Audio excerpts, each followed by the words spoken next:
guys, it's Sam, and this is my spoiler-free review of Leviathan Wakes by James S.A. This is the first book in an adult science fiction series. There is a TV show out based on this series, but can't talk about that here because obviously I haven't finished this book series. So this follows two main characters, the first one being Miller. He is a detective for a security agency out in the belt, as in the asteroid belt, because humanity has populated parts of the galaxy, Earth, Mars, and the asteroid belt, and they are kind of all not against one another because they're all at peace at this point, but they all view each other as very different people and kind of opposing sides, and that's kind of how the political situation is at this point. And then we have Holden, and he is an executive officer on an ice ship. So in this galaxy, they have to transport ice to different parts of the galaxy because not everybody has water. So he is part of a ship that has people from every different part of the galaxy on it, and so he transports water to different people. At the beginning of the story, Miller is given a case to track down a missing young adult woman who has gone missing out on a ship, and no one knows what happened to her, but it's kind of a weird circumstance. They don't really know what's going on.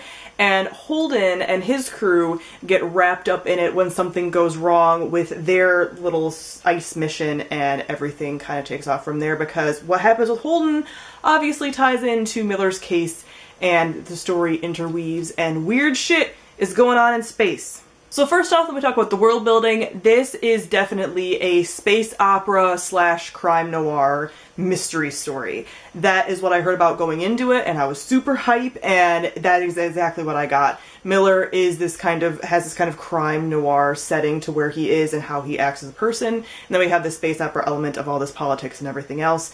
And this is an easy world to get into. This sci-fi is not hard sci-fi. If you are intimidated by sci-fi, you don't get all the tech jargon, you can get into this really easily. The writing is straightforward, the tech isn't too high-tech, and it's just cool. It's all the fun of science fiction. You have like the cool ships, and you have the cool battles, and you have like the cool space stations, and ship travel, all that kind of stuff is in here without all of the like really elevated, what are we even talking about type stuff. So that's really fun. And it's definitely a world that I feel like you can envision really well.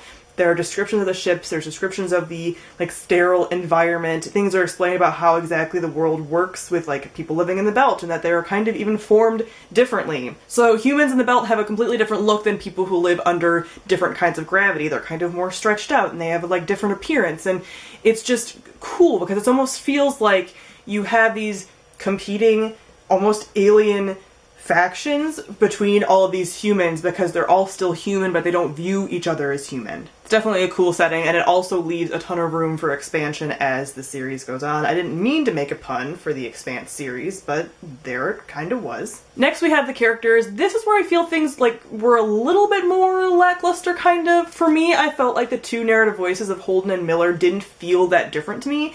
They do have very different personalities and a very different moral code, but they're like narrative voice didn't come across as very different. There are times where I'm like, wait, who am I reading exactly? Like, because I just couldn't tell a huge difference until they started saying like what their beliefs and stuff were, and like different smaller things that were outside of their narrative voices started happening. But Miller is definitely more of this like detective, crime noir type guy, rugged, older age, all this stuff.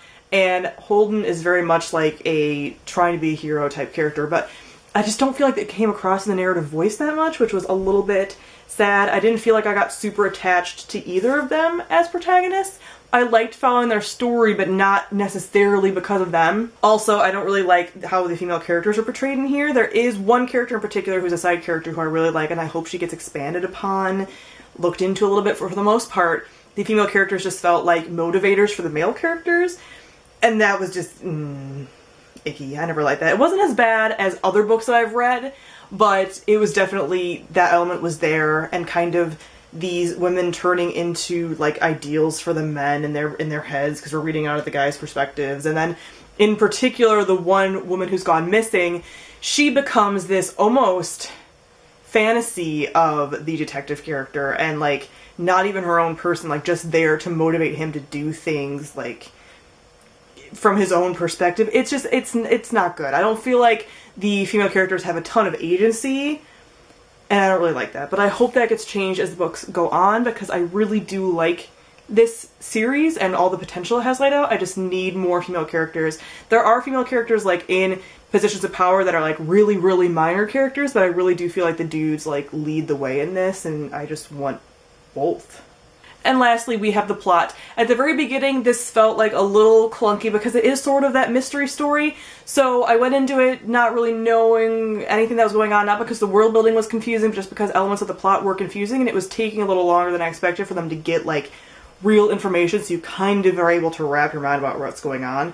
But when it started happening, I really started enjoying it. It is really like a fast-paced page-turner thriller type, like what's gonna happen, you can't predict anything, and weird shit is going on in space, man, and that's really cool. It just gave me like a really fun like introduction to this world and the weirdness that can happen and that everything isn't what it seems. And the thing that throws everyone for a loop in here is really like beyond comprehension too, which is just so cool. So I'm really looking forward to the rest of the series. I think this was a really fun ride. I ended up giving it 3.75 out of 5 stars. I couldn't quite give it a 4, but I definitely think it laid a good foundation for the rest of the series, and I'm really looking forward to it. I am going to be doing a spoiler-filled discussion on this, so I will link that one on the screen. Comment down below, let me know if you have read Leviathan Wakes. Thank you all for watching, and I'll see all you guys soon. Bye!